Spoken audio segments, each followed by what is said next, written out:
কি স্যান্ডেলে কি রান্না হচ্ছে রে? হাট খোলাতে সেন্ট পাওয়া যাচ্ছে।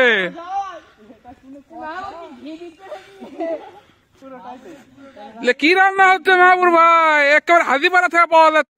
আমাদের গ্রামের নিজ উদ্যোগে এভাবে প্রতিদিন রাত্রিকালীন ডিউটি চলছে। তো গ্রামের লোকজনকে 7টা গ্রুপে ভাগ করে দিয়ে সপ্তাহে 7 দিন ডিউটি ফালানো হয়েছে। তো আজকে আমাদের ডিউটি ডেট পড়ছে। তো যেহেতু সারা রাত্রে ডিউটি করতে হয়, মানে সারা রাত জেগে থাকতে হয়, যার কারণে রাত্রে একটা সময় যে প্রচণ্ড ক্ষুধা লাগে সবারই। তো প্রত্যেকটা গ্রুপে এরকম রাত্রিকালীন খাবারের আয়োজন করে থাকে। আজকেও আমরা খাবারের আয়োজন করেছি। তো গত সপ্তাহে আমরা খেয়েছিলাম গরুর গোস্ত দিয়ে বগুড়ার বিখ্যাত আলু ঘাটি। তো মনে করা হলো এবার ভিন্ন কিছু খাওয়া হোক, তাই এবার হচ্ছে গরুর মাংস দিয়ে বিরিয়ানি রান্না করা হবে আতপ চাঁদের। একটা গ্রুপ যারা রান্না পারে তারা রান্না করছে এবং বাকি গ্রুপগুলো পাড়ার বিভিন্ন জায়গায় হচ্ছে ডিউটি দিচ্ছে। রান্না এমন টাইমে করা হয় যাতে রান্না করার পর খেয়ে দিয়ে সবাই যার যার মতো বাসায় গিয়ে ঘুমাতে পারে। তো এই হিসেব করে রান্না উঠায় দেওয়া হয়েছে। তো রান্না প্রায় শেষের পথেই, আর একটু পরেই রান্না শেষ হয়ে যাবে।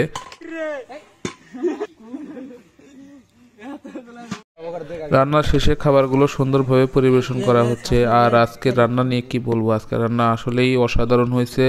একদম পারফেক্ট বিরিয়ানি যাকে বলা হয় সেরকমই হয়েছে। আসলে খুব মজা হয়েছে। যে রান্না করে সে অনেক প্রফেশনাল রান্না করে বিভিন্ন জায়গায়, যার কারণে এত মজা হয়েছে বিরিয়ানিটা।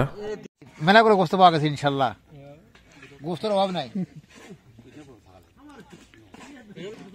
কাচ্চি বিরিয়ানি প্রতিদিন ডিউটি করে আমরা খাই। রাত জাগার পরে খিদে লাগে বিদায় আমরা এই ব্যবস্থা করা হয়, কাচ্চি বিরিয়ানি।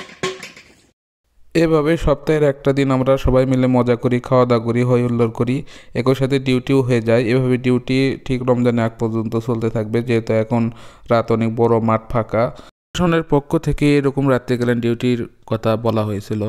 তো আমিও ভিডিও করে রাখলাম স্মৃতি হিসাবে। ভিডিওটি এতক্ষণ দেখার জন্য আপনাদের সবাইকে ধন্যবাদ। আসসালামু আলাইকুম।